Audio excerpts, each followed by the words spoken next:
Part 1. Now, there are also some workshops and other activities.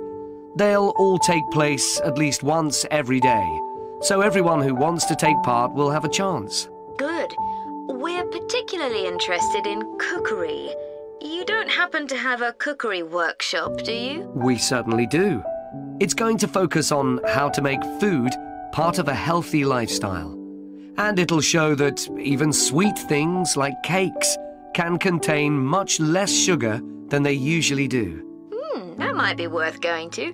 We're trying to encourage our children to cook. Another workshop is just for children, and that's on creating posters to reflect the history of the town. The aim is to make children aware of how both the town and people's lives have changed over the centuries. The results will be exhibited in the community centre. Then, the other workshop is in toy making, and that's for adults only. Oh, why's that? Because it involves carpentry. Participants will be making toys out of wood, so there'll be a lot of sharp chisels and other tools around. It makes sense to keep children away from it. Exactly. Now, let me tell you about some of the outdoor activities.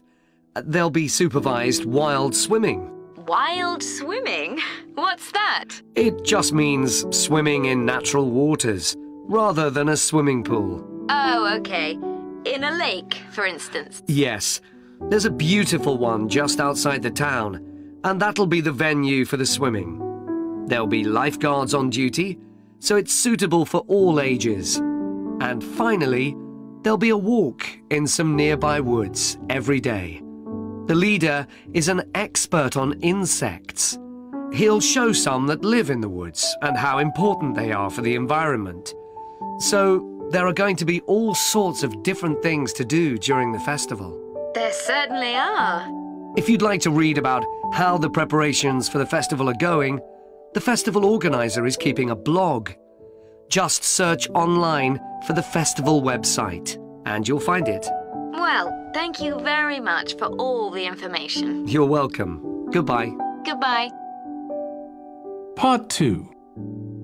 I'm very pleased to welcome this evening's guest speaker, Mark Logan, who's going to tell us about the recent transformation of Minster Park. Over to you, Mark. Thank you. I'm sure you're all familiar with Minster Park. It's been a feature of the city for well over a century and has been the responsibility of the City Council for most of that time. What perhaps isn't so well known is the origin of the park. Unlike many public parks that started in private ownership, as the garden of a large house, for instance, Minster was some wasteland, which people living nearby started planting with flowers in 1892. It was unclear who actually owned the land, and this wasn't settled until 20 years later, when the council took possession of it. You may have noticed the statue near one of the entrances. It's of Diane Gosforth, who played a key role in the history of the park. Once the council had become the legal owner, it planned to sell the land for housing. Many local people wanted it to remain a place that everyone could go to enjoy the fresh air and natural environment. Remember, the park is in a densely populated residential area. Diane Gosforth was one of those people, and she organised petitions and demonstrations, which eventually made the council change its mind about the future of the land. Soon after this, the First World War broke out in 1914, and most of the park was dug up and planted with vegetables, which were sold locally. At one stage, the army considered taking it over for troop exercises and got as far as contacting the city council, then decided the park was too small to be of use. There were occasional public meetings during the war in an area that had been retained as grass. After the war, The park was turned back more or less to how it had been before 1914 and continued almost unchanged until recently. Plans for transforming it were drawn up at various times, most recently in 2013, though they were revised in 2015 before any work had started. The changes finally got going in 2016 and were finished on schedule last year. OK, let me tell you about some of the changes that have been made and some things that have been retained. If you look at this map, you'll see the familiar outline of the park, with the river forming the northern boundary, and a gate in each of the other 3 walls. The statue of Diane Gosforth has been moved. It used to be close to the south gate, but it's now immediately to the north of the lily pond, almost in the centre of the park, which makes it much more visible.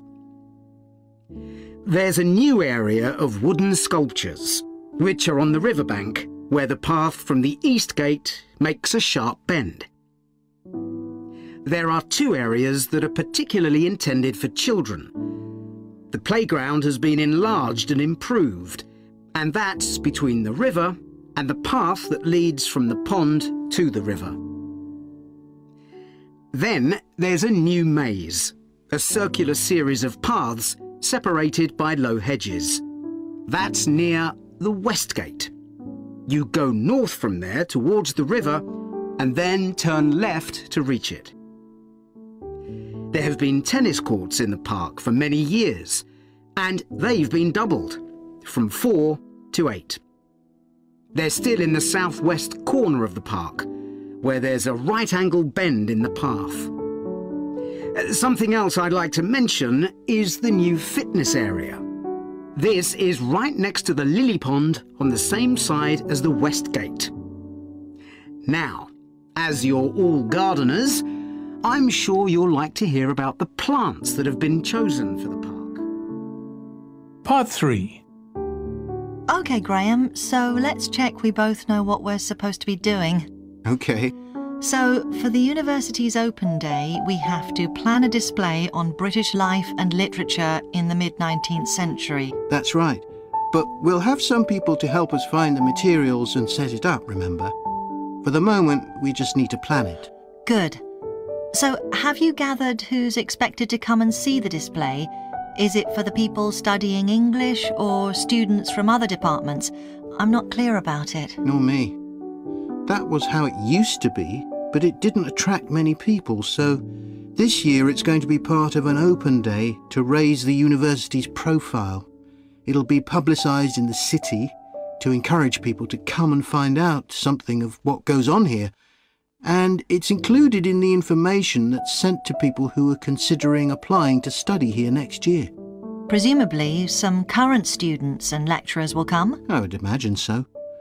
But we've been told to concentrate on the other categories of people. Right. We don't have to cover the whole range of 19th century literature, do we? No, it's entirely up to us. I suggest just using Charles Dickens. That's a good idea. Most people have heard of him and have probably read some of his novels or seen films based on them. So that's a good lead-in to life in his time. Exactly. And his novels show the awful conditions that most people had to live in, don't they? He wanted to shock people into doing something about it. Did he do any campaigning other than writing? Yes, he campaigned for education and other social reforms and gave talks. But I'm inclined to ignore that and focus on the novels. Yes, I agree. OK, so now shall we think about a topic linked to each novel? Yes, I've printed out a list of Dickens's novels in the order they were published, in the hope you'd agree to focus on him. You're lucky I did agree. Let's have a look. OK, the first was The Pickwick Papers, published in 1836. It was very successful when it came out, wasn't it? And was adapted for the theatre straight away. There's an interesting point, though, that there's a character who keeps falling asleep, and that medical condition was named after the book. Pickwickian syndrome. Oh, so why don't we use that as the topic and include some quotations from the novel? Right. Next is Oliver Twist. Mm-hmm. There's a lot in the novel about poverty, but maybe something less obvious. Well, Oliver is taught how to steal, isn't he? We could use that to illustrate the fact that very few children went to school, particularly not poor children, so they learnt in other ways. Good idea. What's next? Maybe Nicholas Nickleby? Actually, he taught in a really cruel school, didn't he? That's right. But there's also the company of touring actors that Nicholas joins. We could do something on theatres and other amusements of the time. We don't want only the bad things, do we? OK. What about Martin Chuzzlewit? He goes to the USA, doesn't he? Yes. And Dickens himself had been there a year before and drew on his experience there in the novel. I wonder, though, the main theme is selfishness. So we could do something on social justice? No, too general. Let's keep to your idea. I think it would work well. He wrote Bleak House next. That's my favourite of his novels. Yes, mine too. Oh, His satire of the legal system is pretty powerful. that's true. But think about Esther, the heroine. As a child, she lives with someone she doesn't know is her aunt, who treats her very badly. Then she's very happy living with her guardian, and he puts her in charge of the household. And at the end, she gets married, and her guardian gives her and her husband a house, where, of course, they're very happy. Yes, I like that. What shall we take next? Little Dorrit? Old Mr. Dorrit has been in a debtor's prison for years. So was Dickens's father, wasn't he? That's right. What about focusing on the part when Mr. Dorrit inherits a fortune and he starts pretending he's always been rich? Good idea. OK. So next we need to think about what materials we want to illustrate each issue. That's going to be quite hard. Part 4. I'm going to report on a case study of a programme which has been set up to help rural populations in Mozambique, a largely agricultural country in Southeast Africa. The programme worked with 3 communities in Chikwalakwala district near the Limpopo River. This is a dry and arid region with unpredictable rainfall. Because of this, people in the area were unable to support themselves through agriculture, and instead they used the forest as a means of providing themselves with an income, mainly by selling charcoal. However, this was not a sustainable way of living in the long term, as they were rapidly using up this resource.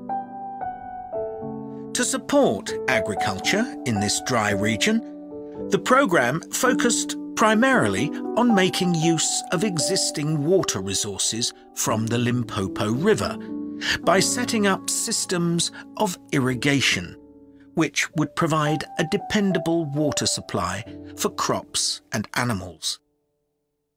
The programme worked closely with the district government in order to find the best way of implementing this.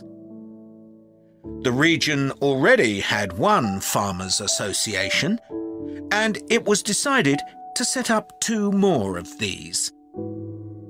These associations planned and carried out activities including water management, livestock breeding and agriculture. And it was notable that in general, women formed the majority of the workforce. It was decided that in order to keep the crops safe from animals, both wild and domestic, special areas should be fenced off where the crops could be grown. The community was responsible for creating these fences, but the programme provided the necessary wire for making them. Once the area had been fenced off, it could be cultivated. The land was dug so that vegetables and cereals appropriate to the climate could be grown, and the programme provided the necessary seeds for this. The programme also provided pumps, so that water could be brought from the river in pipes to the fields. However, the labour was all provided by local people, and they also provided and put up the posts that supported the fences around the fields. Once the programme had been set up, its development was monitored carefully. The farmers were able to grow enough produce not just for their own needs, but also to sell. However, getting the produce to places where it could be marketed was sometimes a problem, as the farmers did not have access to transport, and this resulted in large amounts of produce, especially vegetables, being spoiled. This problem was discussed with the farmers' associations, and it was decided that in order to prevent food from being spoiled, the farmers needed to learn techniques for its preservation. There was also an additional initiative that had not been originally planned, but which became a central feature of the programme. This was when farmers started to dig holes for tanks in the fenced-off areas and to fill these with water and use them for breeding fish, an important source of protein. After a time, another suggestion was made by local people which hadn't been part of the programme's original proposal, but which was also adopted later on.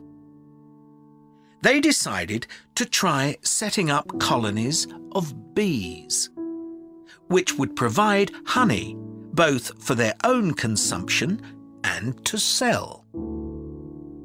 So, what lessons can be learned from this programme?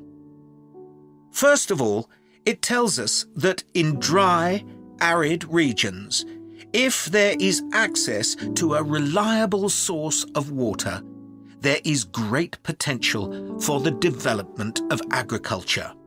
In Chiqualaquala, there was a marked improvement in agricultural production, which improved food security and benefited local people by providing them with both food and income.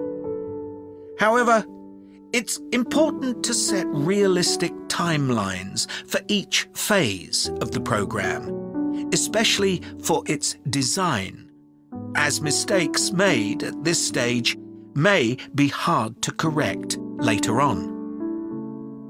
The programme demonstrates that sustainable development is possible in areas where there is